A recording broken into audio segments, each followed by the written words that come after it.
Hello বন্ধুরা, তোমরা সবাই কেমন আছো? আশা করছি তোমরা খুব ভালো আছো, আর আমিও ভালো আছি। আজকে সানডে, তাই একটু ইচ্ছা হলো বিরিয়ানি বানাই, তো শুরু করে দিলাম বিরিয়ানি বানানো। তো সব মশলাগুলো দিয়ে ম্যারিনেট করে নিলাম। তারপরে বেরেস্তার জন্য পেঁয়াজটা ভেজে নিচ্ছি, লাল লাল করে ঝুড়ি ঝুড়ি করে ভেজে নিয়েছি, পুরো ঝুড়ি ভাজার মতো মুচমুচে হয়েছে। তারপর আলুটা ভেজে নিচ্ছি। তো ওই তেলের মধ্যেই একটু তেল দিয়ে দিলাম, তারপরে গোটা গরম মশলা দিয়ে দিলাম, দিয়ে ম্যারিনেট করা চিকেনটা দিয়ে দেবো। ম্যারিনেট করা ওর মধ্যে ছিল পেঁয়াজ কুচি, রসুন বাটা, আদা বাটা, জিরে বাটা, আর বিরিয়ানি মশলাটা, গোটা মশলাটাকে ভেজে গুঁড়ো করে নিয়েছি। গুঁড়ো করে নিয়ে টক দই, টমেটো সব দিয়ে মেখে নিয়েছি।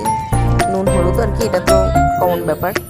তো আমার চিকেন রেডি, রাইসও রেডি। এবার দম দেওয়ার পালা। প্রত্যেকটা লেয়ারগুলো সাজিয়ে নিচ্ছি, একের পর এক পাট পাট করে সাজিয়ে নিচ্ছি। তো সাজিয়ে নেওয়ার পরে এবার কেওড়া জলটা ভিজানো ছিল সেটা দিয়ে দিলাম, আর